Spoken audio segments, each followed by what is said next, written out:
منافقین کی خود ساختہ توحید میں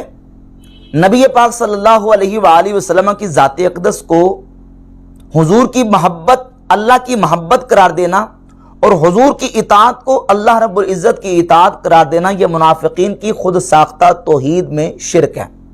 سورۃ النساء کی آیت نمبر 80 کی تفسیر میں امام ابن الجوزی نے اپنی کتاب تفسیر زاد المسیر میں، امام فخر الدین رازی نے تفسیر کبیر میں، امام بغوی نے تفسیر معالم التنزیل میں اور علامہ آلوسی نے تفسیر روح المعانی میں یہ واقعہ ذکر کیا ہے کہ جب نبی پاک صلی اللہ علیہ وآلہ وسلم نے فرمایا کہ میری اطاعت اللہ کی اطاعت ہے، میری محبت اللہ کی محبت ہے، تو منافقین نے نعوذ باللہ تعالیٰ کہا یہ تو شرک ہے، الیاذ باللہ تعالیٰ۔ ایسے ہی خوارج کی خود ساختہ توحید میں اللہ کے بندوں کو حاکم مقرر کرنا یا حاکم تسلیم کرنا یہ شرک ہے، اور خوارج نے یہی کام کیا کہ قرآن مجید کی آیات کا سہارا لے کر انہوں نے نبی پاک صلی اللہ علیہ وآلہ وسلم کے صحابہ کرام، مولا علی مرتضی شیر خدا کرم اللہ تعالیٰ وجہ الکریم اور دیگر صحابہ کرام امیر معاویہ رضی اللہ تعالیٰ عنہ کو مشرک کہا، اور سورہ یوسف کی آیت نمبر 40 پڑھتے تھے، ان الحکم الا للہ، نہیں ہے حکم مگر اللہ کے لیے۔ وہ کہتے ہیں اللہ کے علاوہ کوئی حاکم نہیں، لا حکم الا للہ۔ تو اب ان وجوہات کی بنیاد پر اور قرآن مجید کی آیات کا سہارا لے کے خوارج نے کہا کہ اللہ کے علاوہ چونکہ کوئی حاکم نہیں ہے تو جو اللہ کے علاوہ کسی کو حاکم مانے وہ مشرک ہے، لہذا علی بھی نعوذ باللہ مشرک ہے اور معاویہ بھی مشرک ہے۔ جب خوارج نے یہ کام کیا تو مولا علی مرتضی شیر خدا کرم اللہ تعالیٰ وجہ الکریم نے فرمایا، صحیح مسلم میں 2468 نمبر حدیث ہے، فرمایا کلمۃ حق ارید بہا باطل، کلمہ حق ہے لیکن اس سے مراد باطل لی گئی ہے۔ خوارج نے اس سے مطلب غلط نکالا ہے، کلمہ اپنی جگہ پہ حق ہے۔ اب اسی طرح خوارج کے عقائد و نظریات سے جو متاثر لوگ ہیں اور جن لوگوں کے عقائد میں خوارج کے جراثیم موجود ہیں، یوں کہہ لیں خوارج کا لیٹسٹ ایڈیشن وہ اسی طریقے پر کاربند ہے، اپنی خود ساختہ توحید کے مطابق وہ یہ کرتے ہیں کہ کلمہ حق کا بولتے ہیں لیکن مراد اس کی باطل لیتے ہیں۔ انہی میں سے ایک ان کا جو نظریہ اور دعویٰ ہے،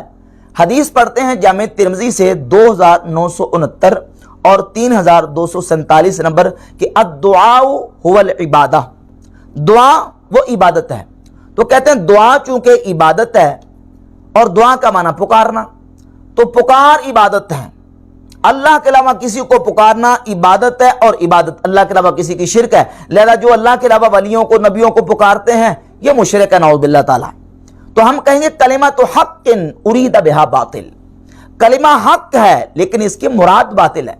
یہ مطلب نہیں ہے کہ مطلق نعوذ باللہ تعالیٰ کسی کو پکارنا بلانا یہ عبادت ہے اور عبادت جو ہے وہ شرک ہے، یہ مطلب ہی نہیں ہے اس حدیث کا۔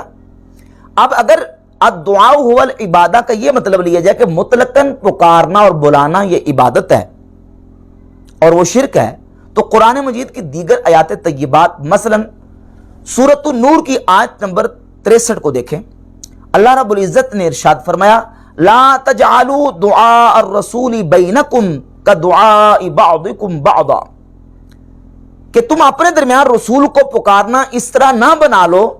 جس طرح کہ تمہارا ایک دوسرے کو پکارنا۔ اس آیت کی دو تفسیریں ہیں، ایک تفسیر یہ ہے کہ تم رسول کے پکارنے کو اس طرح نہ سمجھ لو، اس طرح نہ بنا لو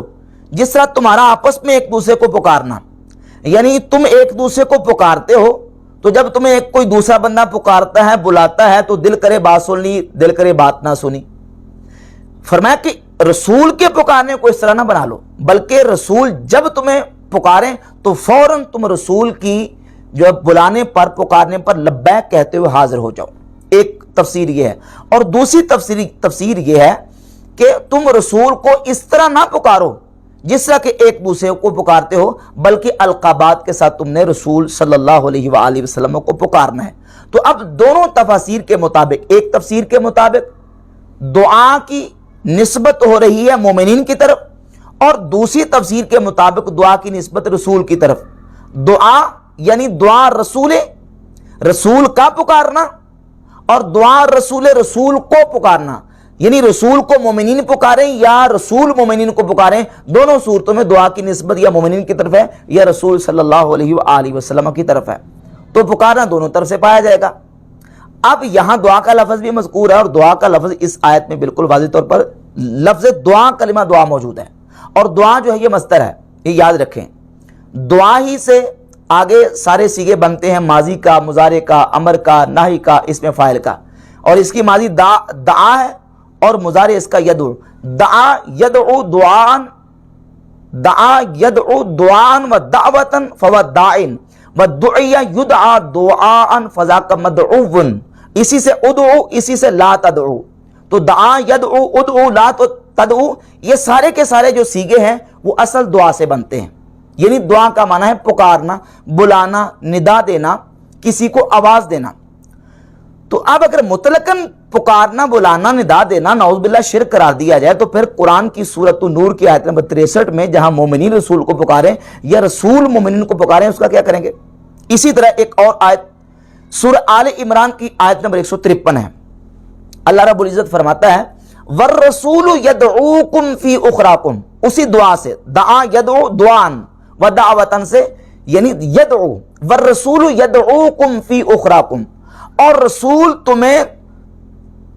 پکارتے تھے تمہاری دوسری جماعت میں، تمہارے دوسرے گروہ میں۔ یہ جنگ احد کا واقعہ ہے کہ جب مشرکین نے ہٹ کے حملہ کیا، صحابہ اکرام رضی اللہ تعالیٰ عنہ میں سے بعض جو ہے نا وہ ٹھہر نہ سکے، تو وہاں سے جب صحابہ اکرام جو ہے نا وہ چلے گئے، تو اس موقع کو بیان کرتے ہوئے اللہ رب العزت فرماتا ہے والرسول یدعوکم فی اخراکم، رسول تمہارے دوسرے گروہ میں تمہیں پکار رہے تھے، تمہیں بلا رہے تھے۔ اور اسی طریقے سے دیکھیں سورہ بقرہ آیت نمبر 260 میں اسی دعا سے امر استعمال ہوا۔ ابراہیم علیہ السلام کو اللہ رب العزت نے حکم ارشاد فرمایا کہ آپ چند پرندے لیں اور پرندوں کو لے کے سدائیں اپنی طرف، اور پھر ان کو ذبح کریں، اور ذبح کر کے ان کو مختلف پہاڑوں کے اوپر ان کا قیمہ اور ان کے جو ٹکڑے ہیں وہ پھینک دیں۔ ثم ادعوہن یأتینک سعیا، پھر ان کو پکاریں، ان ذبح کیے ہوئے بے جان جانوروں کو، جو پرندوں کو آپ نے ذبح کر دیا ہے، بے جانوں کو، اور ذبح کیے ہوں کو، مذبوحہ ان پرندوں کو جو نا وہ ذبح ہو چکے ہیں، ان کو پکاریں، اور پکاریں گے تو پھر وہ دوڑے ہوئے آپ کی طرف آ جائیں گے۔ اب یہاں حکم دیا جا رہا ہے کہ ادعوہن یأتینک سعیا، ان کو پکاریں اور وہ دوڑے ہوئے آپ کی طرف آ جائیں گے۔ تو یہاں نعوذ باللہ تعالیٰ ابراہیم علیہ السلام کا پرندوں کو پکارنا اور اللہ رب العزت کا ان کو حکم دینا ابراہیم علیہ السلام کو کہ پکارے، تو یہ عبادت بن جائے گا نعوذ باللہ تعالیٰ، یا یہ شرک ہوگا؟ ہرگز نہیں، بلکہ ایسا نہیں ہے۔ الدعاء هو العبادہ جو حدیث ہے، اس حدیث کے اندر دعا کے اوپر الف لام لگا ہوا ہے، اور الف لام جب آتا ہے اس کی مختلف اقسام ہیں۔ الف لام استغراقی، الف لام جنسی، الف لام عہد حضوری، عہد ذہنی، عہد خارجی۔ اب سوال یہ پیدا ہوتا ہے کہ یہاں جو الف لام ہے الدعاء کے اوپر، وہ کون سا الف لام ہے؟ اگر اس الف لام کو الف لام استغراقی قرار دیں اور یہ معنی لیں کہ ہر قسم کی تمام جو پکارنا ہے، بلانا ہے، وہ عبادت ہے اور وہ شرک ہے، تو اس حدیث کا ہرگز یہ مطلب نہیں ہے، بلکہ اس میں جو الف لام ہے وہ عہد کا ہے۔ جیسے سمجھیں سورہ المزمل کی آیت نمبر 15 اور 16 میں اللہ رب العزت نے جہاں موسیٰ علیہ السلام اور فرعون کا ذکر کیا، تو کہا کہ ارسلنا الی فرعون رسولا، ہم نے فرعون کی طرف رسول کو مبعوث فرمایا۔ فعصا فرعون الرسولا، فعصا فرعون الرسولا، پس فرعون نے رسول کی نافرمانی کی۔ اب یہاں الرسولہ کے اوپر جو الف لام ہے، یہ الف لام عہد کا ہے۔ یہ معنی نہیں ہے کہ فرعون نے سارے رسولوں کی مخالفت کی یا نافرمانی کی، بلکہ ایک خاص رسول کی، اور وہ کون سے ہیں؟ حضرت موسیٰ علیہ السلام۔ تو یہاں الرسولہ جو رسولہ ہے، اس کے اوپر الف لام عہد کا ہے۔ الدعاء هو العبادہ، دعا عبادت ہے، دعا کے اوپر الف لام ہے عہد کا۔ معنی یہ ہے دعاء اللہ هو العبادہ، یعنی اللہ کو پکارنا اور اللہ سے دعا کرنا، یہ عبادت ہے۔ مطلقاً پکارنا عبادت نہیں ہے۔ اگر مطلقاً پکارنا عبادت ہے تو سورہ نور کی آیت نمبر 63 میں ہے کہ رسول تمہیں پکاریں یا رسول کو تم پکارو، تو ایسے نہ پکارو کہ جس طرح تم ایک دوسرے کو پکارتے ہو۔ اور اسی طرح سورۃ البقرہ کی آیت نمبر 260 میں اور سورہ آل عمران کی آیت نمبر 153 کا میں نے حوالہ پیش کیا ہے کہ ان میں جو دعا ہے اور یدعو اور ادعو کے صیغے استعمال ہوئے ہیں کہ رسول تمہیں پکار رہے تھے اور ابراہیم علیہ السلام کو فرمایا گیا کہ تم پرندوں کو پکارو، تو یہ نعوذ باللہ پکارنا جو ہے وہ عبادت بن جائے گا؟ ایسا نہیں ہے، بلکہ الدعاء هو العبادہ، معنی یہ ہے دعاء اللہ هو العبادہ، کہ اللہ رب العزت کو پکارنا، اللہ رب العزت سے دعا کرنا، یہ عبادت ہے۔ تو جب بندہ اللہ رب العزت کو اپنا معبود، اپنا خالق اور اپنا مالک اور اپنا الہ سمجھ کے اس کو پکارے گا اور اس کی بارگاہ میں جب جو ہے وہ دعا کرے گا تو یہ دعا کرنا عبادت ہے۔ اور کئی مقامات پہ دعا کا معنی جو ہے وہ یدعو اور دعا کا معنی جو ہے وہ عبادت کے معنوں میں بھی استعمال ہوا۔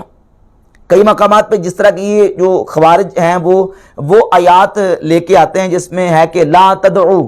اور لا تدعو کا معنی یہاں کرتے ہیں کہ لا تدعو کا معنی ہے کہ مطلقاً پکارنا، حالانکہ مطلقاً پکارنا نہیں ہے، بلکہ وہاں وہ پکارنا مراد ہے جو کسی کو اپنا معبود اور الہ سمجھ کے پکارا جائے،